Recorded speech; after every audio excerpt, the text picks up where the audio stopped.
आज रायबरेली आना हुआ है, जिस तरह आपके आगमन के पहले ही जिस परिवार से आप मिलने जा रहे हैं, उस परिवार को भारतीय जनता पार्टी के जो एमएलए हैं उनके द्वारा उसको सहायता राशि दे दी गई, बताया गया कि मुकदमा वापस हो जाएगा। किस तरह से देख रहे हैं इसको आप? अच्छी बात है। अगर ये लोग पहले जाग जाते तो मुझे नहीं आना पड़ता। मेरे आने की घोषणा पे ही अगर ये जाग गए हैं और मेरे परिवार के पास पहुंच गए हैं और जो मुकदमे हुए उनको, झूठे मुकदमों को वापस लेने की बात कर रहे हैं और सहायता देने की बात कर रहे हैं, ये बहुत अच्छी बात है। लोकतंत्र में होना चाहिए। तो इस आधार पे तो मुझे हर उस जगह जाना चाहिए जहां अन्याय हो रहा है। तो कम से कम ये जागेंगे तो जो सत्ता में लोग बैठे हैं। मैं तो अपने परिवार की इसलिए, क्योंकि जब मैंने उनसे बात की थी और मैं टिहरी था, दूसरे प्रदेश में लड़ रहा था जहां हत्या हुई थी केतन की, तो मुझे महसूस हुआ उनकी बातों से। उन्होंने मुझसे एक ही बात कही कि भैया जब तक आप नहीं आओगे न्याय नहीं मिलेगा। अब तो मैं जाऊंगा, उनको सुनूंगा, क्योंकि फोन पे सुनने पे और सामने से देखने में बहुत फर्क होता है, और उनकी हालात का जायजा लूंगा। मैंने उस दिन भी अधिकारियों डिमांड्स की थी, आज भी मैं बात जाके रखूंगा और फिर मैं अधिकारियों से भी, डीएम से भी, एसपी से, सबसे बात करूंगा। और मुझे उम्मीद है कि आज हम उस परिवार की जो परेशानियां उसको हल करने में एक बड़ा ठोस कदम जो है हम उठा पाएंगे। अच्छा, जिस तरह देखा जाए अयोध्या में चढ़ावा चोरी का प्रकरण बड़ा तूल पकड़ा, उसको कई तरह के सवाल उठ रहे हैं, उसको किस तरह से देख रहे हैं आप? मैं मीडिया के भाइयों से कहूंगा कि वो दिल पे हाथ रख के सच बोले। चोरी है, लूट है या डकैती, या आपको याद है मैं हिस्ट्री का भी स्टूडेंट हूँ, मोहम्मद बिन कासिम हो, महमूद गजनबी हो, मोहम्मद गोरी हो, वो तो एक एक दो दो बार लूट के गए, वो लुटेरे हैं। लेकिन इन्होंने तो पाइपलाइन लगा दी, रोज लेंगे रोज लूटेंगे। राम के नाम पे वोट भी लिया, राम के नाम पे नोट भी लिया, और राम के नाम पे जो आस्था थी लोगों की, करोड़ों लोगों की, उससे खिलवाड़ भी किया। और आज एक दूसरे को बचाने के लिए कोई इस्तीफा दे रहा है, कोई एसआईटी की जांच पे। ना मुझे एसआईटी की जांच पे भरोसा है, क्योंकि एसआईटी तो यूपी सरकार के अधीन है। मैं चाहता हूं सुप्रीम कोर्ट के सिटिंग जस्टिस के निगरानी में, इवन चीफ जस्टिस की निगरानी में एक सीबीआई द्वारा फेयर इन्वेस्टिगेशन हो, और तब जाके इसमें ये पता लगेगा कि कितने करोड़ रुपए का घोटाला है। 10,000 करोड़ का है, 20,000 करोड़ का है। और बात पैसे की नहीं है, पैसा तो जिन्होंने खून पसीने से दिया है सहयोग, वो पैसा और भी दे देंगे। लेकिन वो पैसा दिया था किस काम के लिए और आपने किया क्या? आपने उसको में लूट की, डकैती डाली। मैं आज कह रहा हूँ राजकाज बदलेगा, एक एक पैसे का हिसाब होगा। जिन्होंने गरीबों की आस्था से, राम भक्तों की आस्था से लूट की है, उनसे एक एक पैसे का हिसाब होगा। मेरी बात को आप याद रखें। 2027 विधानसभा चुनाव में जो है चंद्रशेखर जी का क्या फैसला रहेगा? इंडिया गठबंधन यानी जो है सपा की और कांग्रेस, जनता गठबंधन बहुत बड़ा गठबंधन है। जनता ही बनाती है, जनता ने पिछली बनाई थी, उन्होंने जनता के अधिकारों को कुचल दिया। आज बताओ कोई कर्मचारी एक विभाग बता दो जो खुश हो, चाहे टीचर्स हो। और मैं कह रहा हूँ ये पुलिस के भाई खड़े हैं, आज आपके कैमरे पे कह रहा हूँ, ऐतिहासिक परिवर्तन करेंगे। आरक्षी और मुख्य आरक्षी को जिले में तबादला, जिले में रखेंगे पोस्टिंग उसको बॉर्डर स्कीम्स का नुकसान नहीं उठाने देंगे। और 8 घंटे की ड्यूटी, साप्ताहिक छुट्टी, और प्रमोशन में रिजर्वेशन से लेके तमाम वो सुविधाएं जो उनका हक बैठता है। पुरानी पेंशन बहाल करेंगे और नौजवानों के लिए रोजगार, ग्रामीण क्षेत्रों में उद्योग धंधे लगा के, महिलाओं के लिए ग्रामीण क्षेत्रों में रोजगार, और कक्षा 1 से 12 तक की पढ़ाई मुफ्त, और शराब बंदी करेंगे। मैं आपको आज इस बात को आश्वस्त कर रहा हूं। आपकी पार्टी क्या जो है यूपी में चुनाव, पूरे यूपी में लड़ेगी हर सभी जनपदों में? देखो मैं तो छोटा सा कार्यकर्ता हूं। जो पार्टी का आदेश होगा स्टेट की लीडरशिप का, हम लोग उसको पालन करेंगे। जैसे आप और मैं एक जैसे ही तो हैं भाई। ऊपर से कोई सवाल आता है तो उसका जवाब मांगते नेताओं से। तो जो पार्टी के ऊपर के नेताओं का आदेश होगा, कोर कमेटी का, स्टेट का, हम लोग उसका पालन करेंगे। हमारा जिलाध्यक्ष भी हमारा नेता है। गठबंधन कोई बात चल रही किसी पार्टी से आपकी 2027 के? हमने किसी को ना नहीं किया बीजेपी को छोड़ के, क्योंकि वैचारिक विरोध है। जो राम के नाम पे लूट कर रहे हैं उनसे तो नहीं मिल सकते। लेकिन मैं फिर आपसे कह रहा हूँ, ये जो तय करेगी कोर कमेटी तय करेगी, हम तो वर्कर हैं। जो पार्टी का आदेश होगा उसको आप बसपा को किस तरह देख रहे हैं? जिस तरह से देखा जाए चुनाव आ गया, फिर एक्टिव बसपा अच्छी बात। लोकतंत्र में सबको होना चाहिए, सबको लड़ना चाहिए। जैसे आप बताओ, आज आप नहीं कहोगे आज भाजपा भी तो एक्टिव है।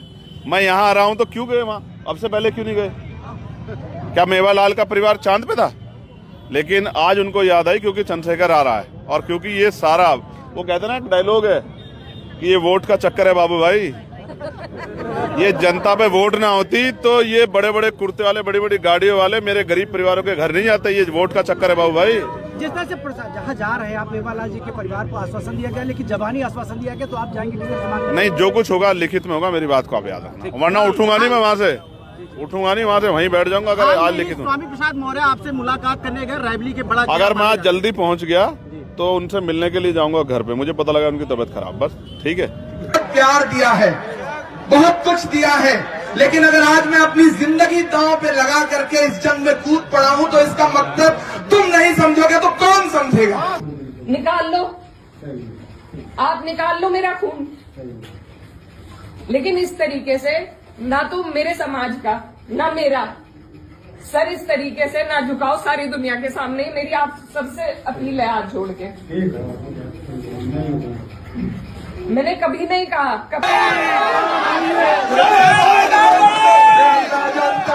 मेरा खुदा जानता है कि मुझे सांसदी का टैग लगवाना मेरा मकसद नहीं है। मुझे आपके लिए आवाज उठानी है, मुझे आपके लिए लड़ना है।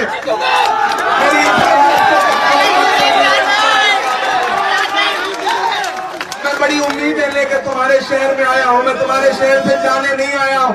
हेलो मैं दानिश, कसम से इस वीडियो को पूरा जरूर देखिएगा। सांसद इकरा सिंह जी और इमरान प्रताप गढ़ी साहब जारो कतार रो रहे हैं। बाकायदा माइक पर खड़े होकर के इमरान प्रताप गढ़ी साहब तो फूट फूट कर रोने लगे।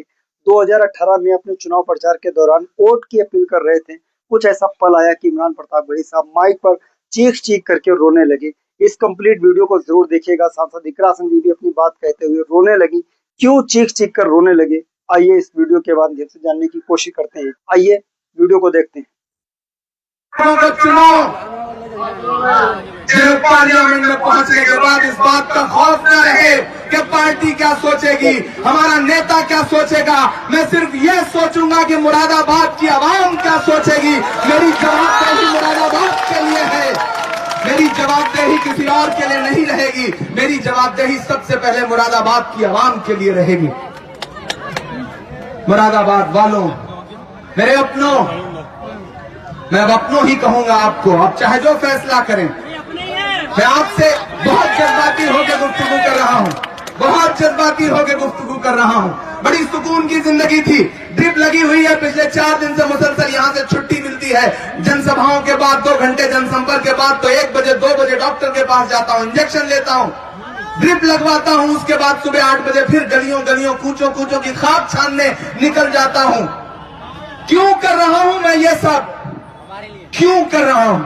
मुझे अल्लाह ने बहुत शोहरत दे रखी है, बहुत प्यार दिया है, बहुत कुछ दिया है, लेकिन अगर आज मैं अपनी जिंदगी दांव पे लगा करके इस जंग में कूद पड़ा हूं तो इसका मकसद तुम नहीं समझोगे तो कौन समझेगा। मुझे तुमसे सवाल करना है, मुझे नहीं करनी है, मुझे सवाल पूछना है। मैं भारी नहीं हूं।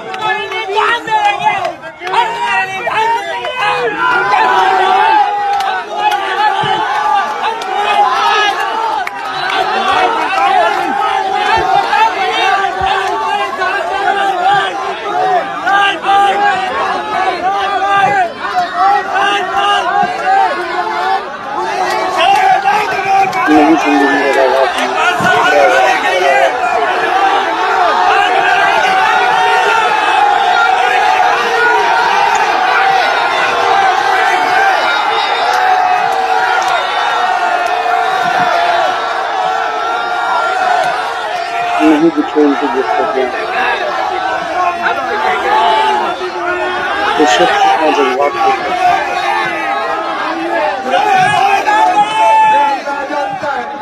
खुदा जानता है कि मुझे सांसदी का टैग लगवाना मेरा मकसद नहीं है।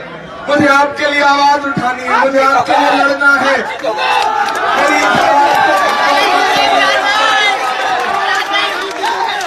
मैं बड़ी उम्मीदें लेकर तुम्हारे शहर में आया हूँ, मैं तुम्हारे शहर से जाने नहीं आया हूँ। मेरी माँ ने मुझे एक दिन फोन किया, जब मैंने पहले दिन तहसील स्कूल में ये कहा कि मेरी मिट्टी मुरादाबाद की मिट्टी में मिल जाए, तो मेरी माँ ने मुझे फोन करके कहा कि तुम चुनाव हारो या जीतो लेकिन इस तरह की बात मत करो, मरने की बात मत करो। लेकिन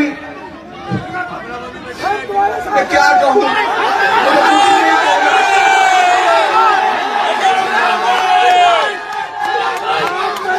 कह रहा हूँ कि मैंने तो अपनी जिंदगी वक्फ कर दी। मैं पिछले 8 साल से 10 साल से आपके लिए लड़ रहा हूँ, लोगों के इल्जामात झेलता हूँ, लोगों के ताने सुनता हूँ। मैं चाहूँ तो जुल्फ़, आंचल और लब और रुखसार की शायरी करके भी वही इज्जत कमा सकता हूँ। लेकिन मैंने अपना खून दिया जंतर मंतर पे अपनों के लिए।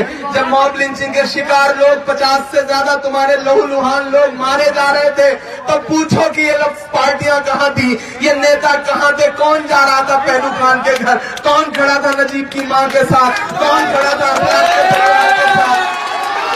मैं कुछ ज्यादा नहीं मांग रहा हूँ, मैं बस इसी बात का तुमसे सिला मांग रहा हूँ कि अपनी आवाजों को बचाओ।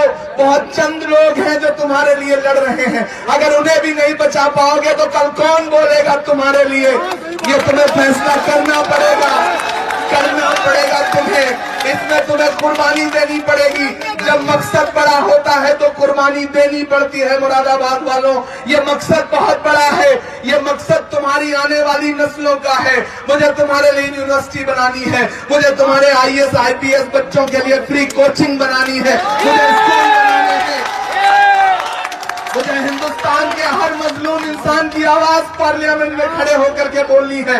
आप सिर्फ मुरादाबाद के लिए सांसद नहीं चुनेंगे, आपको नहीं पता है कि हिंदुस्तान के हजारों बेजुबान लोग, हजारों मजलूम लोग मुरादाबाद वालों नमाजों में दुआएं कर रहे हैं कि तुम सही फैसला करोगे, तुम इमरान को पार्लियामेंट पहुंचाओगे। मैं गुजारिश करता हूँ, मेरे इन आंसुओं की लाज रखना। ये आंसू झूठे नहीं है, ये जबान झूठी नहीं है, मेरा दिल सच्चा है। मैं अल्लाह की पैगाम में खड़ा होकर ये कहता हूँ कि इस आवाज को कमजोर मत करने देना, इस आवाज को कमजोर मत करने देना। साजिशें होंगी, तुम्हें परगलाने की कोशिश की जाएगी, तुम्हें बहकाने की कोशिश की जाएगी, लेकिन ये इलेक्शन मैंने उसकी जात पे छोड़ रखा है। लोग कह रहे हैं उसके पास पैसे नहीं है, उसके पास गाड़ियां नहीं है, उसके पास धन दौलत नहीं है, बंदूकें नहीं है, गोलियां नहीं है। मेरे पास ईमान की ताकत है, मैं उसकी बुनियाद पे लड़ रहा हूँ, मैं उसकी बुनियाद पे लड़ रहा हूँ। अब मेरे इस धर्म को बचाने की जिम्मेदारी तुम्हारी है। मुझसे मेरे होने की पहचान नहीं ले सकते हो, जब तक रब ना चाहे मेरी जान नहीं ले सकते हो। मेरी सांसों में जलती बारूदें तो भर सकते हो, लेकिन तुम मुझसे मेरा ईमान नहीं ले सकते हो। मुरादाबाद वालों, तुम्हारे कारोबार चौपट किए गए। यहाँ के यहाँ के कारीगरों पर पहले नोटबंदी करके उनकी कमर तोड़ी गई। जब उससे काम नहीं बना तो GST लगा के तुम्हारा कारोबार बर्बाद कर दिया गया। मुझे सवाल उठाना है पार्लियामेंट में, मुझे राहुल जी के प्रधानमंत्री बनते ही उनके कुर्ते का दामन पकड़ के उनसे कहना है कि मुरादाबाद वालों का हक ज्यादा बनता है, क्योंकि मुरादाबाद में बहन प्रियंका दीदी की ससुराल है, ससुराल का हक ज्यादा बनता है, ज्यादा बनता है। राहुल जी कह रहे हैं। आइए सांसद इकरा सिंह जी का वीडियो देखते हैं। उस वीडियो में भी वो रो रहे हैं। कभी कभी उनकी आवाज में उनके बाप जी की खनक आती है। लोगों को पसंद नहीं रहता, धर्म बदल लिया, क्या बदल लिया, क्या बदल लिया। सांसद इकरा सिंह जी अपना भाषण देते वक्त क्यों रोने लगी, वीडियो को देखिए। ऐसी बातें रोज देख देख कर कि इन्होंने तो धर्म बदल लिया था, ये तो सब हमारे इतिहास का हिस्सा है। इसका जवाब मैं दे सकती हूँ या कोई और दे सकता है क्या? मुझे किसी ने कहा कि अपने पिता की तरह कभी कभी खनक आती है आवाज में, तो मैं वो बात बदल नहीं सकती। मेरे खून में शामिल है, बिरादरी भी खून में शामिल है। निकाल लो, आप निकाल लो मेरा खून, लेकिन इस तरीके से ना तो मेरे समाज का ना मेरा सर इस तरीके से ना झुकाओ सारी दुनिया के सामने। मेरी आप सबसे अपील है हाथ जोड़ के। मैंने कभी नहीं कहा, कभी नहीं करी मैंने धर्म की राजनीति, ना मैं करूंगी। बहुत आसान है अगर मैं सिर्फ मुसलमानों की बात करूं, बहुत आसान है, मुझे कहीं भी नहीं जाना। हिंदू मुस्लिम सब कर रहे हैं, बहुत आसान है, लेकिन मैं करना नहीं चाहती। आप सब मेरे अपने हो और मैं करूंगी भी नहीं। कोई कितना ही थकियाए, ये